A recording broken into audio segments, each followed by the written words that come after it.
Ya, selamat pagi teman-teman semua. Nama saya Ivan Senan Siburian. Saya kuliah di IAKN Tarutung atau Institut Agama Kristen Negeri Tarutung. Ya, kali ini kita akan membahas tentang bagaimana proses masyarakat majemuk. Selamat mendengarkan. Ya, baik teman-teman. Kita akan membahas masyarakat majemuk atau bagaimana proses terjadi masyarakat majemuk. Terlebih dahulu kita mengetahui apa sih pengertian masyarakat majemuk itu. Masyarakat majemuk adalah masyarakat yang terdiri dari berbagai macam karakteristik kebudayaan, baik perbedaan dalam bidang etnis, golongan, agama, tingkat sosial yang tinggal dalam suatu komunitas tertentu.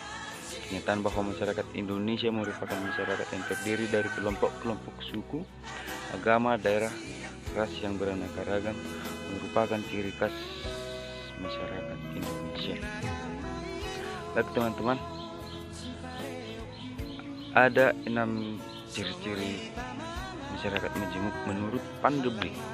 Yang pertama, terintegrasinya masyarakat ke dalam kelompok-kelompok sosial yang memiliki ciri khas budaya yang berbeda satu sama lain. Dan yang kedua, adanya lembaga-lembaga sosial yang saling tergantung satu sama lain karena adanya tingkat perbedaan budaya yang tinggi. Yang ketiga, kurang mengembangkan konsensus di antara para anggota masyarakat tentang nilai-nilai sosial yang bersifat dasar. Yang keempat, kecenderungan terjadinya konflik lebih besar di antara kelompok satu dengan yang lain.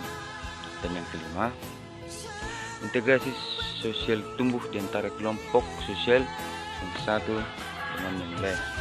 Dan yang terakhir atau yang keenam, adanya kekuasaan politik oleh suatu kelompok atas kelompok yang lain. Baik teman-teman, dan jenis-jenis masyarakat majemuk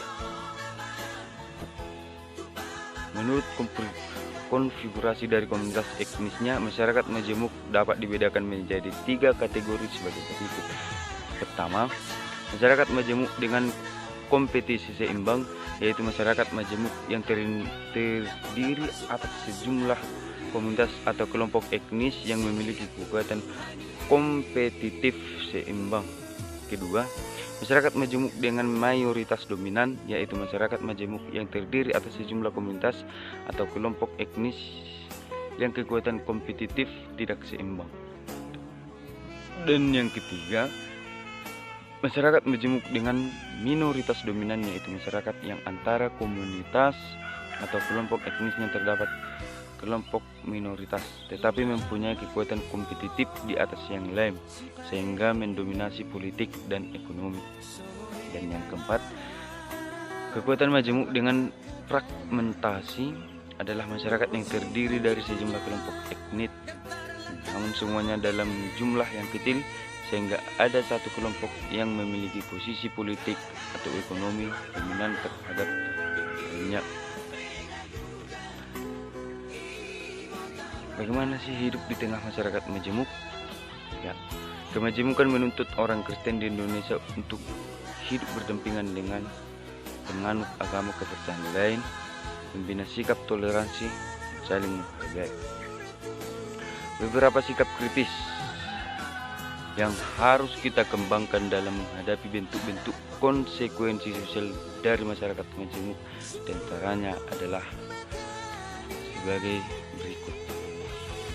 Pertama, meninggalkan sikap primordialisme, terutama yang bersifat fanatisme kesukaan dan mengarah pada sikap ekstrem. Dan yang kedua, mengembangkan sikap nasionalisme, semangat mencinta tanah air dengan tulus akan membawa negara ini pada suatu persatuan. Dan yang ketiga, menyelesaikan konflik secara akomodatif. Konflik merupakan suatu gejala sosial yang wajar sebagai akibat interaksi sosial yang dilakukan oleh manusia di dalamnya. Hal ini mengingat adanya perbedaan-perbedaan antara manusia yang satu dengan manusia yang lain. Dan yang keempat, mengangkat fungsi hukum. Hukum sebenarnya diciptakan untuk membatasi perilaku masyarakat tanpa memandang perbedaan latar belakang budaya dan kesatuan. Hukum merupakan peraturan formal yang disusun dengan telah mempertimbangkan semua aspek kehidupan dan juga bersumber dari hukum-hukum yang ada di wilayah masing-masing, seperti adat istiadat dan konvensi yang ada sebelumnya. Dan yang terakhir, mengembangkan kesadaran peranan. Setiap individu sebagai anggota masyarakat mempunyai peranan masing-masing yang disesuaikan dengan status atau kedudukan yang dimilikinya. Misalnya, kamu sebagai seorang siswa di sekolahnya mempunyai peranan untuk menghormati guru, mematuhi tata tertib sekolah, memperhatikan materi pelajaran yang disampaikan oleh guru. Ya, teman-teman, seperti itulah pembahasan bagaimana proses terjadinya masyarakat majemuk. Ya, teman-teman, pembelajaran masyarakat majemuk ini, ya marilah kita mencintai tanah air kita dan menerima dengan tulus agama-agama lain, adat lain, atau suku lain, atau dari tempat mana lain pun.